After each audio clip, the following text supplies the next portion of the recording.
क्या regulation Hong Kong के crypto hub को खत्म कर देगा? इंडस्ट्री लीडर्स ने दी हार्ड स्टार्ट की चेतावनी। हांगकांग का एक वैश्विक डिजिटल एसेट हब बनने का सपना अब एक कठिन चुनौती का सामना कर रहा है। जैसे जैसे शहर अपने नियामक दायरों को बढ़ाने की तैयारी कर रहा है, Hong Kong securities and future professional association ने खतरे की घंटी बजा दी है।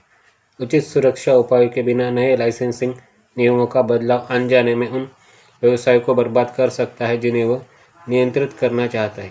चिंता का मुख्य कारण आगामी वर्चुअल एसेट एडवाइजरी और मैनेजमेंट लाइसेंस के लिए संभावित हार्ड स्टार्ट है।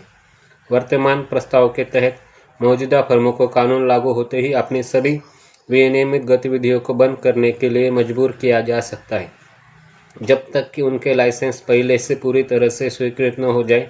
क्रिप्टो अनुपालन की जटिलता और नियामक देरी की संभावना को देखते हुए HKSFPA ने चेतावनी दी है कि वैध और नियमों का पालन करने वाले प्रबंधकों को महीनों तक किनारे बैठना पड़ सकता है, जबकि उनके आवेदन प्रक्रिया में होंगे।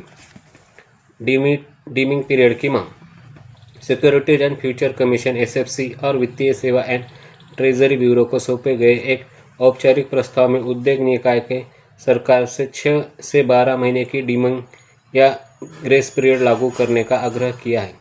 यह स्थापित पेशेवरों को काम जारी रखने की अनुमति देगा, बशर्ते उन्हें लागू होने की तारीख से पहले अपना आवेदन जमा कर दिया हो। HKSFPA ने कहा, वैध व्यवसाय को मंजूरी मिलने का इंतजार करते समय परिचालन स्थगित करने के लिए मजबूर होना पड़ सकता है।